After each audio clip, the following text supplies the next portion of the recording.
WordPress has been the go-to CMS for decades, powering millions of websites.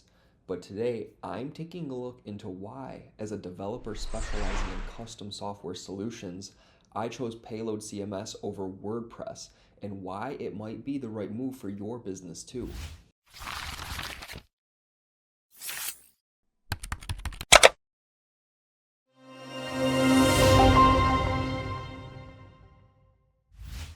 We all know WordPress is super popular. People would not use it so much if it weren't so awesome. WordPress is great at providing an easy-to-use interface, and this is great for people who aren't maybe as technical. It's really great for things like blogs, small businesses looking for quick setups, and anyone who needs a simple, easy solution that might not require any coding. The giant plugin ecosystem also means you can quickly add functionality without having to build it yourself.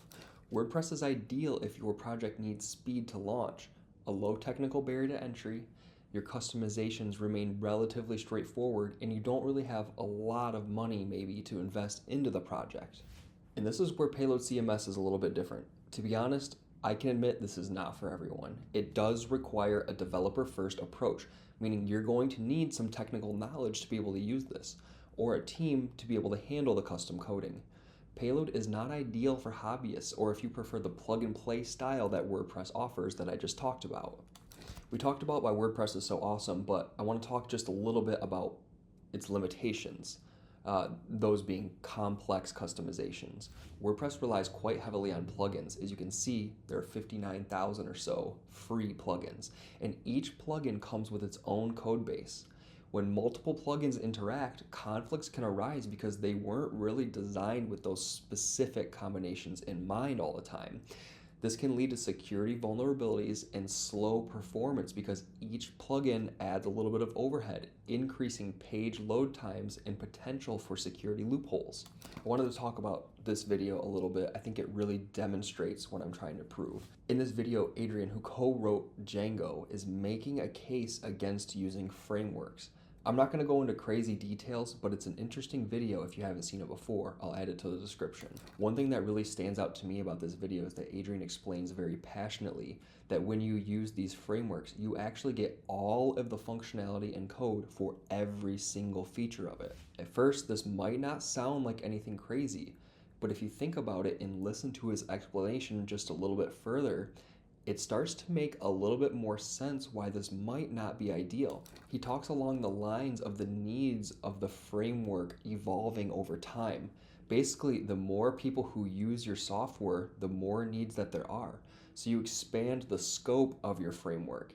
In the case of Django, it became open source, and over time, he ended up accommodating for some really strange use cases that it wasn't even really intended for. Now, I know we're not really talking about frameworks here today, but the concept is the same.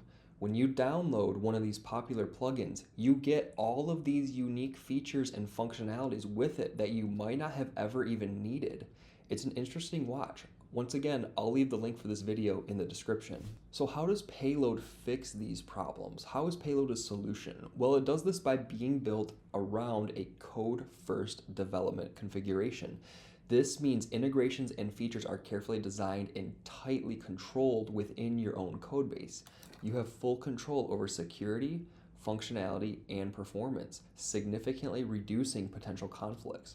Payload doesn't really have this big giant plugin ecosystem like WordPress does. That's not to say there aren't any plugins, and they are growing a little bit, but if you want something in Payload, you build it yourself and it's custom built. That means it's exactly what you need. It's customizable to your needs, and you're not really getting anything extra all the time. This lean code first approach that I'm talking about is why I always choose Payload for my projects. I would personally rather have full control of the project and build it to fit my exact needs instead of relying on third-party plugins.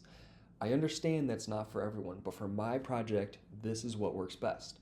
Choosing the right CMS shouldn't be about popularity. It should be about what fits your project's needs.